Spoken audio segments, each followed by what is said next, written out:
A graça e a paz, meus irmãos, vamos estarmos juntos para meditarmos na palavra do Senhor.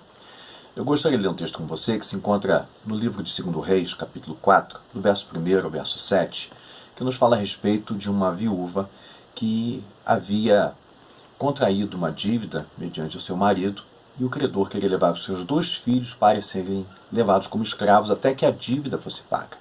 E o texto nos fala assim: certa mulher das mulheres dos discípulos dos profetas clamou a Eliseu dizendo: meu marido, teu servo, morreu, e tu sabes que ele temia o Senhor.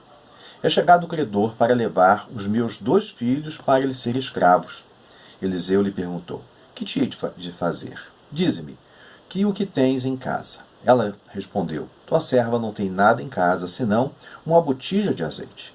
Então disse ele: vai, pede emprestadas vasilhas a todos os teus vizinhos, vasilhas vazias, não poucas. Então entra e fecha a porta sobre ti e sobre os teus filhos, e deita o azeite em todas aquelas vasilhas, e põe a parte a que estiver cheia. Partiu, pois, dele, e fechou a porta sobre si e sobre seus filhos. Estes lhe chegavam as vasilhas, e elas as enchia. Cheias as vasilhas, disse ela a um dos filhos: chega-me aqui mais uma vasilha. Mas ele respondeu: não há mais vasilha nenhuma, e o azeite parou. Então foi ela e fez saber ao homem de Deus, e ele disse: vai, vende o azeite e paga a tua dívida, e tu e teus filhos vivei do resto. Essa história é de uma mulher em crise. Uma mulher, a primeira crise que ela passou foi a perda do esposo. A segunda crise que ela passa é uma dívida que esse marido havia contraído e que não havia sido paga, e o credor estava querendo levar os seus 2 filhos para serem escravos até que a dívida fosse paga. Ela estava diante de uma encruzilhada, diante de uma situação difícil, uma situação onde não havia, humanamente falando, uma solução.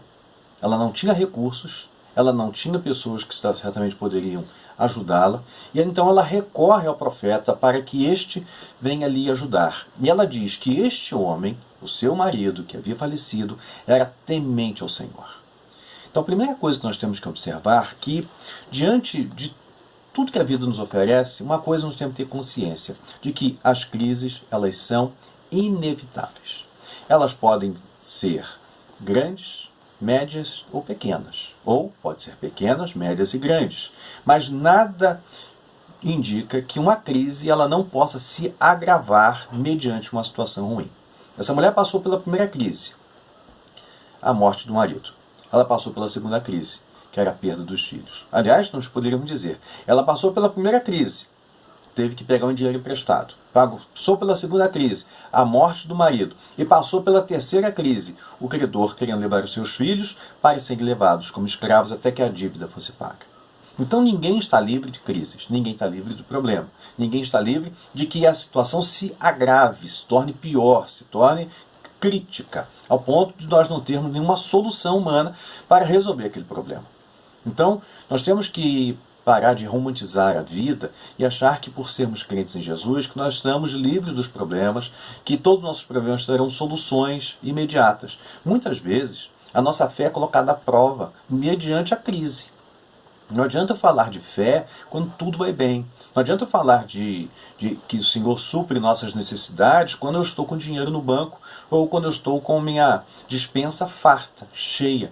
Então as crises vêm e elas surgem, e nesse momento a minha fé tem que ser colocada à prática. Essa mulher, ela teve um momento, um rompante, de buscar o profeta e jogar para cima do profeta o problema que ela estava enfrentando. Então crises vêm, só que nós temos que entender que a crise é minha. A crise não é de terceiros. A crise não pertence a B ou C. A crise é nossa. Se existe uma crise dentro da nossa casa, a crise é da família. A família está em crise. Há um problema dentro da nossa casa e esse problema precisa ser solucionado o mais rápido possível. Ou, se possível, vamos nos unir para tentar solucionar esse problema no decorrer do tempo. Mas a crise, se ela se instala dentro de casa, todos são responsáveis. Todos têm que saber do problema que estamos enfrentando. Aquela mulher, quando o seu esposo morre, ela fica viúva, mas os pais ficaram órfãos de pai.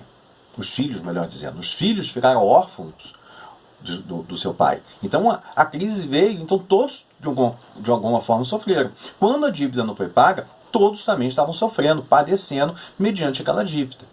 Então nós temos que entender que a crise vem e a crise é nossa, não é de terceiros. Pode até surgir mediante uma situação adversa, uma situação lá de fora que nos atinja. Mas nós temos que entender que essa crise é nossa, esse problema é meu, e eu preciso buscar uma solução.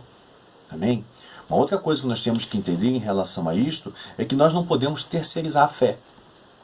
Aquela mulher, ela recorre ao profeta, mas não para buscar uma solução no sentido de crer na intervenção divina na sua vida. Ela julgou para cima do profeta um problema dela. Observe que no capítulo 4, no verso 1, diz assim: certa mulher das mulheres dos discípulos dos profetas clamou a Eliseu, dizendo: meu marido, teu servo, meu marido, mas ele é teu servo. Ele era teu servo, ele trabalhava para o Senhor, ele se dedicou à obra do Senhor. Então, qual é a solução que o Senhor pode dar? Nós temos o hábito, né, muitas pessoas têm esse hábito, de tentar terceirizar a fé, de julgar para cima do outro um problema que é dela. O problema que é meu, o problema é meu. Eu não posso terceirizar, eu não posso buscar a Deus uma solução, ou buscar de Deus uma solução, mediante os outros. Tem pessoas que dizem assim, porque fulano ele é candidato a vereador, quem sabe ele não consegue para você um emprego. Eu conheço um médico, eu conheço isso. E, meus irmãos, a nossa solução vem de Deus. Não vem terceirizando nossos problemas e terceirizando a nossa fé, que nós vamos resolver o nosso problema dentro da nossa casa.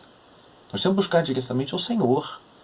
Essa mulher chega diante do profeta, ainda bem que ela foi direto ao profeta, mas a forma como ela chega terceirizando.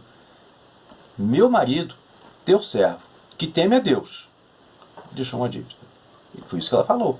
Então ela não disse, olha, o meu marido deixou uma dívida, o que nós podemos fazer, como que o senhor pode me ajudar, interceda por mim. Não foi nada disso. Ela já chegou jogando para cima do profeta a solução. Agora, imagine se o profeta resolve perguntar quanto você deve, o que eu posso fazer para lhe ajudar? E se o profeta enfia a mão no bolso e paga a dívida dela, ou resolve fazer ali como diz o nosso linguajar, fazer uma vaquinha para ajudá-la a pagar a dívida. Sabe quando que ela ia ver o milagre se estendendo e acontecendo dentro da sua casa, na sua vida, na vida dos seus filhos?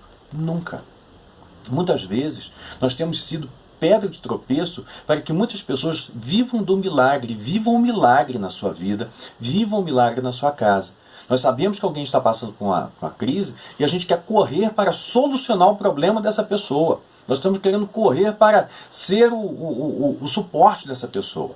Não estou dizendo que Deus não possa nos usar para ser socorro bem presente para outras pessoas. Mas nós temos que entender que nós temos que ser dirigidos pelo Espírito Santo e não tomar a frente de Deus. Tem muita gente querendo tomar a frente do Senhor. Diante dessa crise que nós estamos enfrentando, as pessoas já ficam questionando como é que nós vamos fazer para ajudar fulano, Beltrano. Deixa o Senhor agir, deixa o Senhor dar a direção certa. Às vezes o milagre está dentro da nossa casa. O milagre se encontra no nosso lar e nós estamos sendo uma pedra de tropeço para que essa pessoa descubra o milagre dentro da sua casa. Uma outra coisa que nós temos que entender, que o milagre, como já falamos, estava dentro da casa dela. O que ela tinha? Ela falou, eu não tenho nada, só uma botija de azeite. Aí estava a solução. A solução estava ali. Tem gente que diz assim, que eu não tenho nada. Mas o que você sabe fazer? Talvez você saiba fazer uma costura, talvez você saiba fazer uma comida diferente.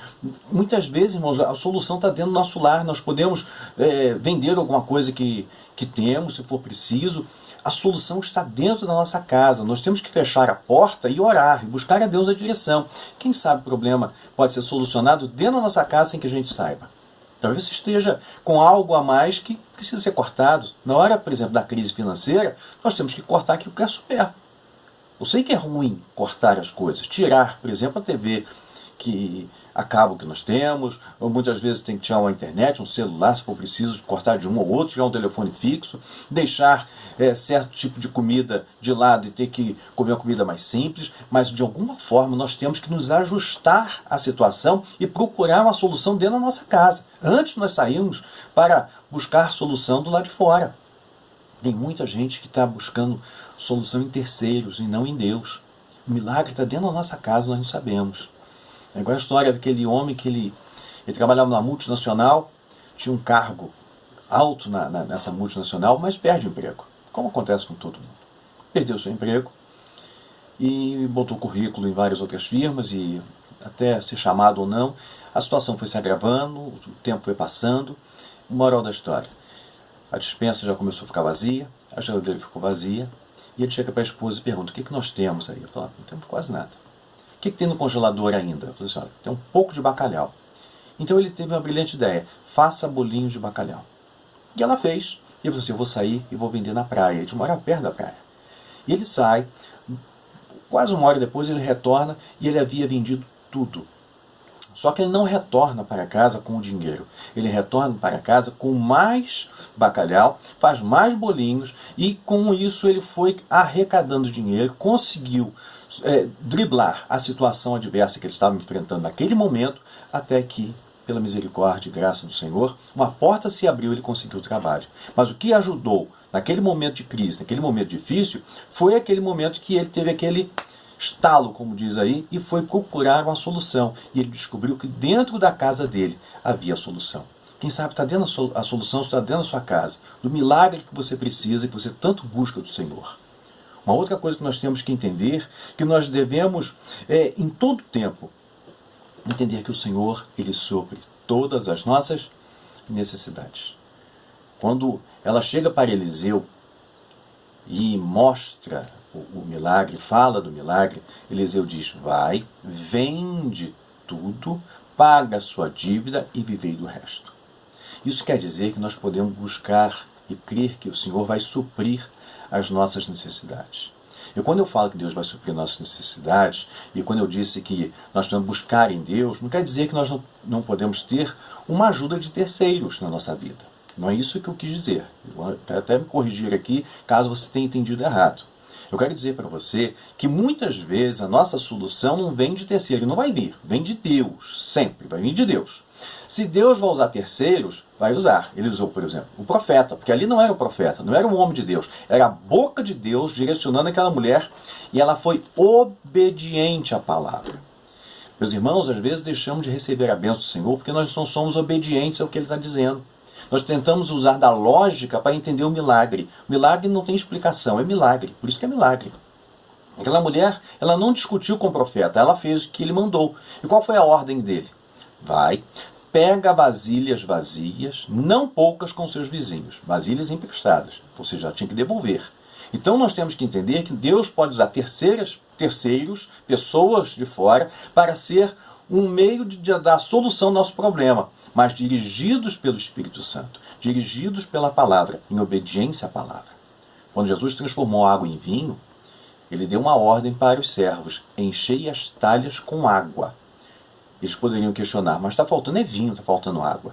Mas eles não discutiram, eles obedeceram e a transformação veio. Muitas vezes nós tentamos tentar entender o milagre, racionalizar o milagre. O milagre ele não é racional, é milagre. A ação de Deus na nossa vida. Como é que Deus fez isso? Não sei, isso não parte de mim, não parte de você. Nós temos que crer no milagre. Nós temos que andar segundo a direção do Espírito Santo, em obediência à palavra de Deus. E o extraordinário vai acontecer na nossa casa. Então quero lhe aconselhar, diante dessa situação difícil que nós estamos enfrentando, feche a porta da sua casa. Busque a Deus em direção, junto com a sua família. Talvez dentro da sua casa já tenha a solução e você não tenha percebido isso. Talvez você já tenha a solução dentro da sua casa, você nem sequer se deu conta. Porque nós estamos olhando para fora. Olhe dentro da sua casa. Busque de Deus a direção. O Espírito Santo vai te iluminar. Ele pode realmente usar uma pessoa para te dar um conselho sábio, mas dirigido pelo Espírito Santo. Obedeça a palavra. Você vai ver o milagre acontecendo. Eu sei que a crise é grande na vida de muitos, mas a solução vem do Senhor na nossa vida. Em obediência à sua palavra, e o extraordinário acontece. O azeite multiplica.